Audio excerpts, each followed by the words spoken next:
Jan Blachowicz believes he will send Alex Pereira back to the middleweight division after their fight. Jan vs. Alex goes down at UFC 291 on July 29th. Speaking to Ariel Helwani, Jan said, "I think this is my job in the UFC sometimes. I need to do it in the best way, to send him back to the lower category. For sure he's going to have power, but I always say if you change your weight category, you can spar in your gym with the bigger guys, but when you fight, it's completely different. Timing, speed, everything is different. 3 times I fight before with guys from the lower division and I won everything. This time will be the same. If I win this fight, my next fight will be for the title. It's bigger motivation for me. And thanks to Alex that he moved to our category, new blood. I'd like to know what place I am right now. It's very good for me that after this fight, my next fight will be for the title. I'm just happy to take that belt again to Poland." Eddie Alvarez advises Michael Chandler to wrestle early in his upcoming fight against Conor McGregor. McGregor-Chandler is not official just yet. However, Dana recently said it's in motion. Speaking to ESPN, Eddie said Michael Chandler is a hell of an athlete. I just think stylistically, the way he's been fighting and the strategy he's been going about fighting isn't the way to get it done against Conor McGregor. And I would implore him if I was his coach to change his style, to go for single legs, to go for shots, and force Conor to wrestle early. You have to force him to wrestle early so he doesn't have the powerful tools that he's able to take advantage of against all these other guys. Quick feet, good range, great striking. You take that away when you wrestle him early. Wrestle him early enough to tire his shoulders down, tire his legs down, slow him down, and he's half the striker that he can be when he's fully energized. Hell of a fight, and a lot of questions would be answered with Conor's time off. Conor, of course, is not going to be the same Conor that he was back during his Jose Aldo, Nate Diaz, myself when he was fighting them. You know, he was quite active. He was fighting 3 and 4 times a year, so we wouldn't expect the same exact guy who was excited about winning world titles. But will we see that resurgence of energy, enjoyment and excitement and gratitude towards the game of MMA? And I feel like we will. Michael Bisping and Anthony Smith on the Believe You Me podcast react to headlines of Israel Adesanya allegedly getting sued by his ex-girlfriend. Israel Adesanya is potentially facing legal action as his longtime ex-girlfriend is allegedly threatening to take him to civil court for compensation, despite the fact that the two never married or had children. She claims that she spent far too much of her life with him to walk away with nothing. Izzy responded with a tirade of Instagram stories, and he didn't hold back. I am 100% on the side of Izzy. What are your thoughts on that, Anthony? I was actually talking about this yesterday. It is because I think there was a quote there saying that she supported him, and like I support a lot of people. I support Lil Boozy in his rap career, but I don't need half of his money because I've been supporting him all this time. And I get what she's trying to get at, but that if you're not married, I don't know what the common law, where they live, I don't know, but if they're not married, like there was no agreement, I think she's just being bitter. Well, it sounds like she's a little bit salty. Again, we don't know all the details, just going off what's. But would you be pissed? Think of this. Would you be pissed if, say, I don't know, 10 years ago, you and Rebecca were never married, and then you guys break up, and then she goes off to be an absolute superstar? I would be like, if that was me and Michaela, we broke up, we weren't married, but we were together for a long time, and then she goes off and ends up being a rich superstar. Oh my God, I'd be pissed.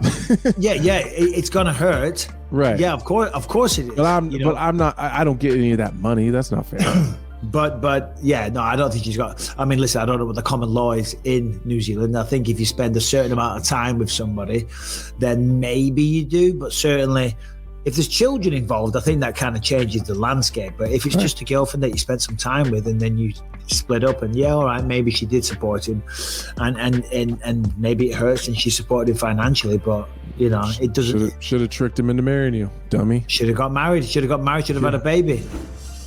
So Khamzat Chimaev mysteriously unfollowed everybody on Twitter aside from Andrew Tate, Tam Khan, ESPN, and the UFC. Khamzat is no longer following Darren Till or Dana White. Khamzat also recently had some words for Israel Adesanya on his YouTube channel. Khamzat said, "For Israel, there's nobody there, only me. So if you spoke about money, if you ask the fans, they want to see me and Israel. I'm a bad matchup for him. Everyone knows he's going to lose the title to me. That's why they saved that guy. They built up him. They don't want to lose him that fast. I'd finish that guy without punches, and that's why they're scared. Then his story's dead, They don't want to kill that guy. Maybe the guy makes money for them, but I still make money as well. So I don't know what's going on. Who is he going to fight? There is nobody. He wins against all the strikers. And I'm a wrestler, a killer. I squeeze the heads of my opponents. I'm the biggest name without the belt. When you fight with me, it's more money, more fans. When I fight, everyone is waiting for my fight. When I fought Gilbert Burns, we weren't main event, but everyone was waiting for us.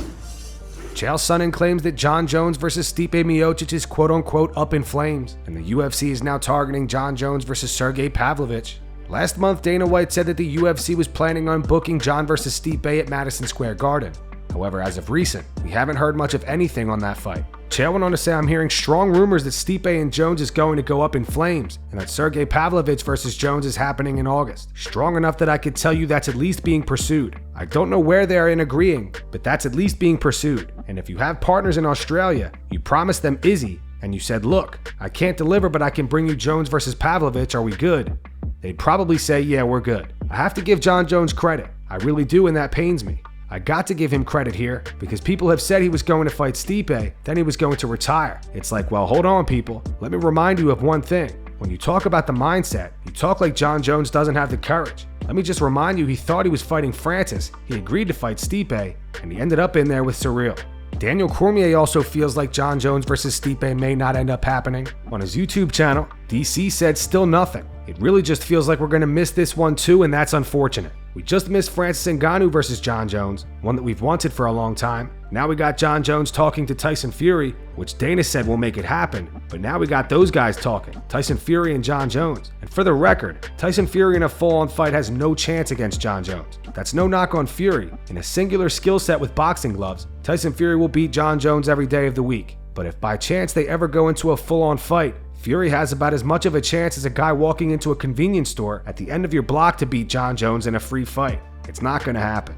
It's exactly what happened when Francis Ngannou and Jon Jones was the talk of the town, and all of a sudden it started to shift, because we as humans, we have short attention spans. There's something that way. I look and I'm gone. We've got to make this happen with Jones and Miocic. Otherwise, we're going to miss out on another one. This is too big of a fight to let fall by the wayside. I don't know what's happening right now on the back end that's not allowing this to come together, but it needs to come together for the sake of the heavyweight division. Because right now we can't afford to have Jon Jones missing for as long as he was last time, or even a fraction of that. He seemed to be wanting to right away.